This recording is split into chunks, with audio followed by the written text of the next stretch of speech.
ನಿಮಗೆ ವಿಶ್ವವಿಖ್ಯಾತ ನೃತ್ಯಪಟು Michael Jackson ಗೊತ್ತಲ್ಲ.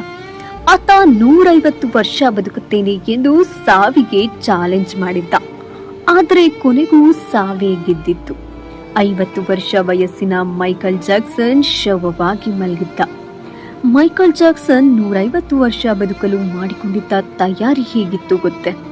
ಅಚ್ಚರಿ ಆದ್ರೂ ಸತ್ಯ. ಕ್ಯಾಲಿಫೋರ್ನಿಯಾ ಲಾಸ್ ಏಂಜಲ್ಸ್ ನಗರದ 12 ಜನ ವಿಶ್ವಪ್ರಸಿದ್ಧ ವೈದ್ಯರನ್ನ ಕೆಲಸಕ್ಕೆ ನೇಮಿಸಿದ್ದ. ಪ್ರತಿದಿನ ಅವರು ಮೈಕಲ್ ಜಾಕ್ಸನ್ನ ಪರೀಕ್ಷೆ ಮಾಡುತ್ತಿದ್ರು.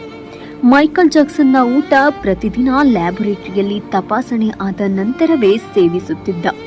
15 ಜನರನ್ನ ತನ್ನ ವ್ಯಾಯಾಮ ಮತ್ತು ಇತರ ದಿನನಿತ್ಯದ ಕೆಲಸಕ್ಕೆ ನೇಮಿಸಿದ್ದ. ಮಲಗುವ ಹಾಸಿಗೆಯಲ್ಲಿ ತಂತ್ರಜ್ಞಾನದ ಮೂಲಕ ಆಮ್ಲಜನಕ ನಿಯಂತ್ರಣದ ವ್ಯವಸ್ಥೆಯನ್ನು ಮಾಡಿಕೊಂಡಿದ್ದ. ತನ್ನ ಆರೋಗ್ಯದಲ್ಲಿ ಏರುಪೇರು ಆದಾಗ ಯಾವುದೇ ತೊಂದರೆ ಆಗಬಾರ್ದು ಅಂತ ದೇಹದ ಅಂಗಾಂಗ ದಾನ ಮಾಡುವವರನ್ನ ಅತಿ ಹೆಚ್ಚು ಬೆಲೆಗೆ ಖರೀದಿ ಮಾಡಿದ್ದ. ಕಾರಣ ಇಷ್ಟೇ, 150 ವರ್ಷ ಬದುಕುವ ಕನಸು ಈ ಎಲ್ಲ ತಯಾರಿಗೆ ಕಾರಣವಾಗಿತ್ತು. ಕಾಲದ ತೀರ್ಮಾನದ ಮುಂದೆ ಮೈಕಲ್ನ 150 ವರ್ಷ ಬದುಕುವ ಕನಸು ಕಮರಿತ್ತು. 25 ಜೂನ್ 2009 ಮೈಕಲ್ ಜಾಕ್ಸನ್ ಎನ್ನುವ ದೈತ್ಯ ಪ್ರತಿಭೆ ತನ್ನ 50ನೇ ವಯಸ್ಸಿನಲ್ಲಿ ಇಹಲೋಕ ತ್ಯಜಿಸಿತ್ತು. 150 ವರ್ಷ ಬದುಕಲೇಬೇಕು ಎಂದು ಮಾಡಿದ 25 ವರ್ಷಗಳ ತಯಾರಿ ಮಣ್ಣು ಪಾಲಾಗಿತ್ತು. 12 ಜನ ವಿಶ್ವ ಪ್ರಸಿದ್ಧ ವೈದ್ಯರು ಮತ್ತು ಲಾಸ್ ಏಂಜಲ್ಸ್ ಕ್ಯಾಲಿಫೋರ್ನಿಯಾದ ವೈದ್ಯರು ಕೈ ಚೆಲ್ಲಿ ಕುಳಿತಿದ್ರು. ಆಕ್ಸಿಜನ್ ಹಾಸಿಗೆ ಕೆಲಸಕ್ಕೆ ಬರಲೇ ಇಲ್ಲ. ಲ್ಯಾಬೊರೇಟರಿಯಲ್ಲಿ ಪರೀಕ್ಷೆಯಾದಂತಹ ಊಟ ಹಳಸಿತ್ತು. ಅಂಗಾಂಗ ದಾನ ಮಾಡುವವರು 15 ಜನ ಅಂಗರಕ್ಷಕರು ಮೈಕಲ್ನ ಹೆಣದ ಮುಂದೆ ಬದುಕಿ ರೋಧಿಸುತ್ತಿದ್ರು. ಮೈಕಲ್ ಜಾಕ್ಸನ್ ಸಾಕಷ್ಟು ಬಡವರಿಗೆ ಸಹಾಯ ಹಸ್ತ ಚಾಚಿದ್ದ.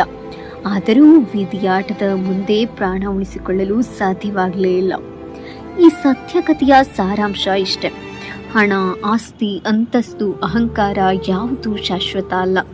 ಮೈಕಲ್ ಸತ್ತಾಗ 2.5 ಮಿಲಿಯನ್ ಜನ ಲೈವ್ನಲ್ಲಿ ಶವ ಸಂಸ್ಕಾರ ಮಾಡೋದನ್ನ ನೋಡಿದ್ರು. ಕಾರಣ ಆತನ ಸಾಧನೆ. ಆದರೆ ಸಾವು ಅನ್ನೋದು ನಿಶ್ಚಿತ. ಅದನ್ನ ತಡೆಯಲು ಯಾರಿಂದಲೂ ಸಾಧ್ಯವಿಲ್ಲ.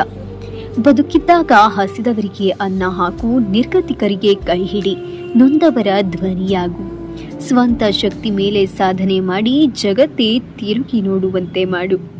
ಅದೇ ನಮ್ಮ ಸಾವಿನ ನಂತರ ಪುಳಿಯುವುದು. ನಿಮಗೆ ವಿಶ್ವವಿಖ್ಯಾತ ನೃತ್ಯಪಟು ಮೈಕಲ್ ಜಾಕ್ಸನ್ ಗೊತ್ತಲ್ಲ.